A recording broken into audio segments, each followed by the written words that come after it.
selamat sore good people. Senang sekali karena saya Winona masih bisa hadir kembali di Noken Show Live channel kali ini. Dan sore hari ini good people, saya sudah bersama-sama dengan Wakil Bupati Merauke Bapak Sularso dan tengah berada di ruang kerja beliau. Nah, terkait dengan rapat koordinasi yang baru saja berjalan dari tadi pagi hingga sore hari ini dan baru selesai, di mana dalam pelaksanaan rapat koordinasi terkait instruksi Bupati tentang pencegahan penyebaran infeksi COVID-19 atau virus corona di Kabupaten Merauke. Nah, untuk itu rapat yang sudah dipimpin oleh Bapak Wakil Bupati sejak pagi tadi, siang dan baru selesai ini, sudah ada capaian-capaian yang akan segera ditindaklanjuti. Dan kita melihat bahwa pemerintah Kabupaten Merauke sudah bergerak dan bertindak untuk bersama-sama seluruh jajaran SKPD baik vertikal otonom dan juga didukung oleh TNI Polri akan melakukan tindakan selanjutnya ini dalam rangka juga melayani masyarakat dan juga melindungi masyarakat. Nah, terkait capaian yang sudah dibahas pada rapat koordinasi sepanjang hari ini, nah saya langsung saja bisa meminta Pak Wakil Bupati untuk menyampaikannya kepada good people sehingga kita semua merasa jauh lebih aman, tidak terlalu panik, tetapi ada langkah-langkah yang kita bisa lakukan secara bijaksana. Mungkin dimulai dari rumah kita sendiri. Pada Pak Wakil Bupati, disilahkan untuk menyampaikan kepada good people kita pada kesempatan sore hari ini. Silakan Pak. Baik, terima kasih Ibu Minana. Selamat sore good people. Salam jumpa di live Noken Show pada sore hari ini. Tentunya ini merupakan kebahagiaan tersendiri. Saya bisa berbincang-bincang dengan Ibu Winona dalam program Noken Show. Dan tadi seperti apa yang telah disampaikan bahwa dari pagi tadi sekitar jam 10 pagi kami sempat rapat koordinasi bersama antar lembaga pemerintah dan juga TNI Polri untuk bisa kita mempersiapkan diri, karena sesuai dengan instruksi Pak Presiden, semua pimpinan daerah baik gubernur, bupati dan wali kota untuk bersiaga, karena kita ketahui bersama bahwa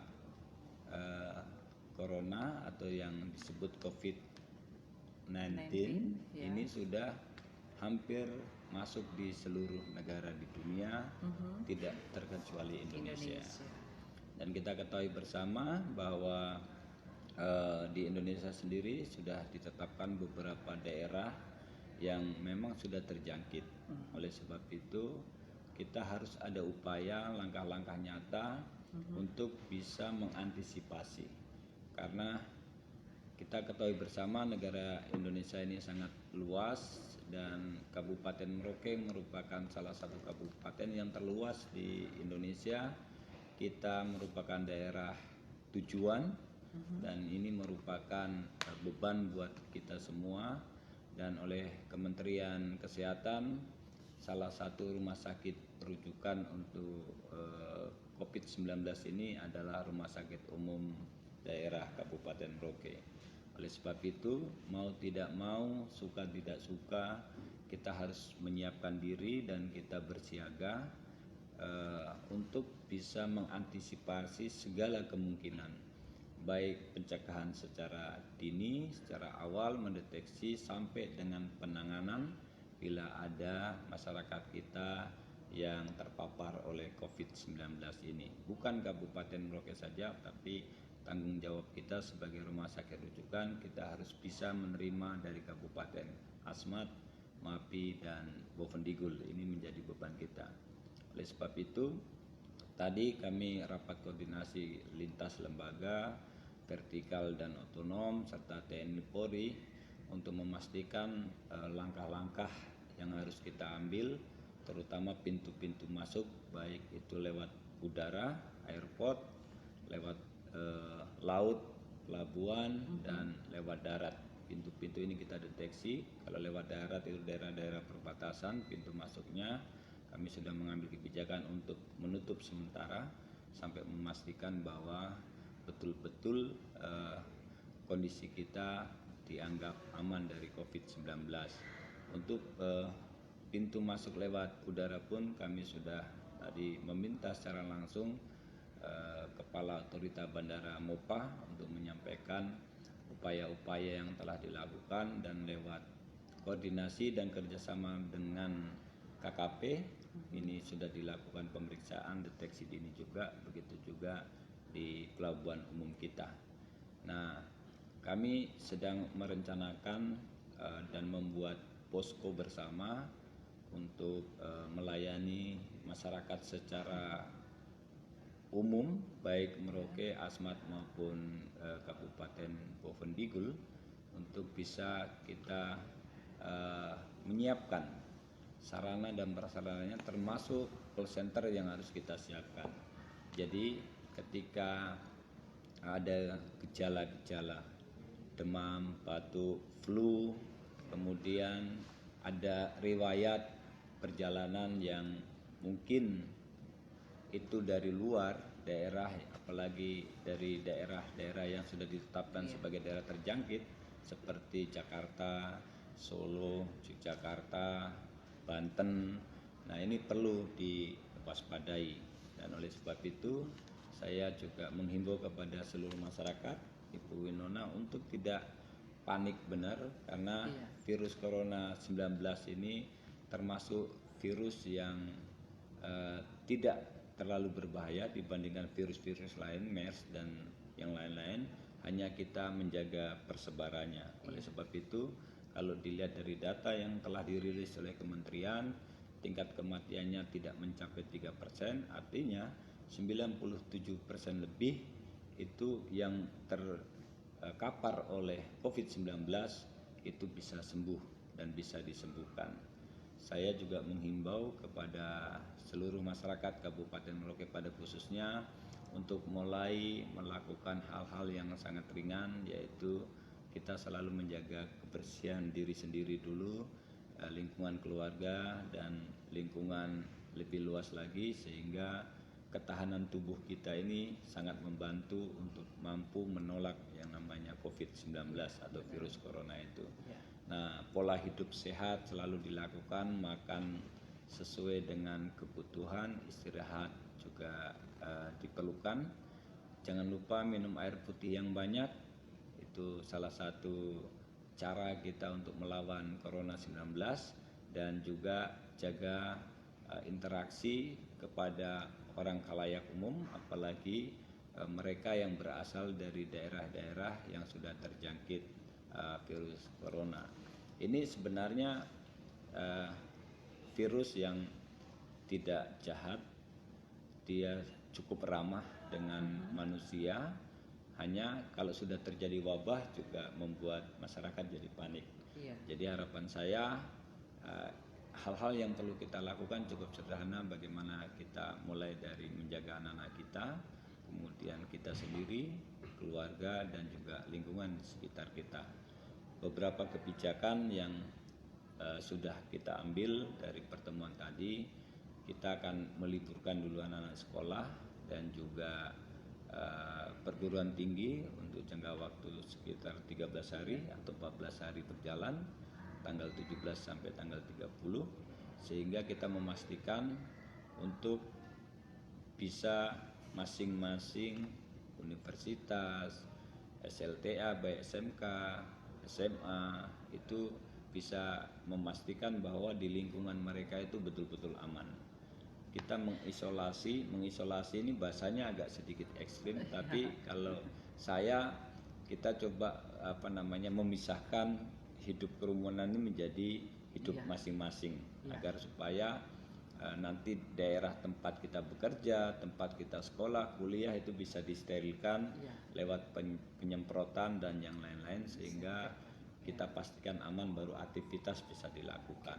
Ya. Namun demikian untuk aparatur Untuk sipil ASN, negaranya tetap bekerja Ah, dengan pola tidak mengumpulkan orang banyak.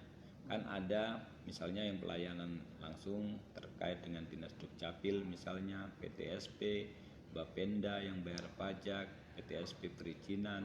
Nah, ini kita bisa melakukan dengan pola-pola online atau mungkin dengan memberitahu giliran mereka datang. Intinya jangan terlalu takut dengan itu.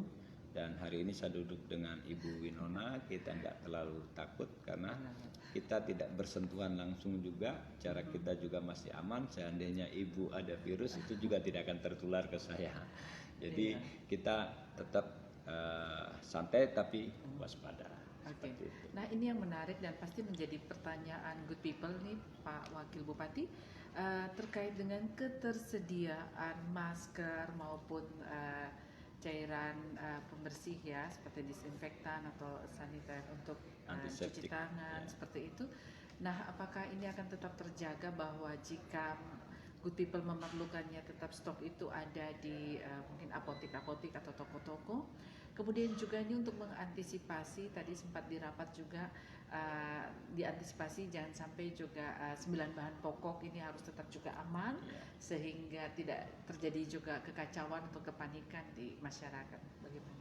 Ya, untuk mengantisipasi semuanya, kami pemerintah daerah telah membuat posko terpadu dan pelayanan juga sudah berjalan. Dinas Kesehatan sebagai leader, kemudian bersama dengan Direktur Rumah Sakit untuk mempersiapkan seandainya ada yang positif corona. Kami sudah menyiapkan 10 ruangan dengan tenaga medis kurang lebih 47, dan tenaga medis ini kita siapkan memang khusus untuk menangani COVID-19 atau corona COVID-19 ini. Dan ruangannya sedang kita persiapkan, ruang isolasinya yang mudah-mudahan kalaupun tidak memenuhi standar sesuai dengan ini sudah mendekati standar. Iya. Kemudian tenaga medisnya pun kita pastikan harus terjaga. Oleh sebab itu kita juga kemarin sudah siapkan untuk kelengkapan APD-nya sehingga nanti dipastikan jangan sampai kalau ada yang terkena corona si medisnya yang menangani malah tertular. Nah, itu penting sekali dan itu sudah kita siapkan. Kemudian langkah-langkah berikutnya juga kita mengimbau kepada seluruh masyarakat untuk ikut berpartisipasi di dalam ini. Caranya gimana? Kalau kita merasa bahwa kita ini sudah demam, batuk, agar lingkungan kita tidak terkena itu, ya mari dengan sadar diri kita datang melapor ke posko yang sudah ada atau ke rumah sakit. Di sana ada pelayanan 24 jam yang memang sudah kami siapkan. Terkait dengan masker tadi yang mungkin agak sedikit mungkin di pasaran tidak ada atau kurang atau mahal, memang saya mengimbau juga kepada masyarakat yang boleh pakai masker itu yang sudah positif. Jadi kadang-kala kalau kita panik kemudian rame-rame beli masker dipakai apa, menurut kesehatan itu juga tidak betul. Jadi yang betul itu mereka yang sudah terjangkit harus memakai masker. Tujuannya apa? Supaya kalau nanti batuk tidak mengeluarkan lendir, tidak terhambur di mana-mana dan tidak menular ke orang lain. Kalau kita sehat ngapain pakai masker? Nah gitu. Tapi kalau pola antiseptik atau cuci tangan itu memang kalaupun kita tidak sakit ya itu kita harus lakukan. Dan ini kan salah satu upaya kita untuk menjaga kesehatan kita, bukan hanya corona saja, tapi ya untuk penyakit perut yang lain dan yang lain-lain.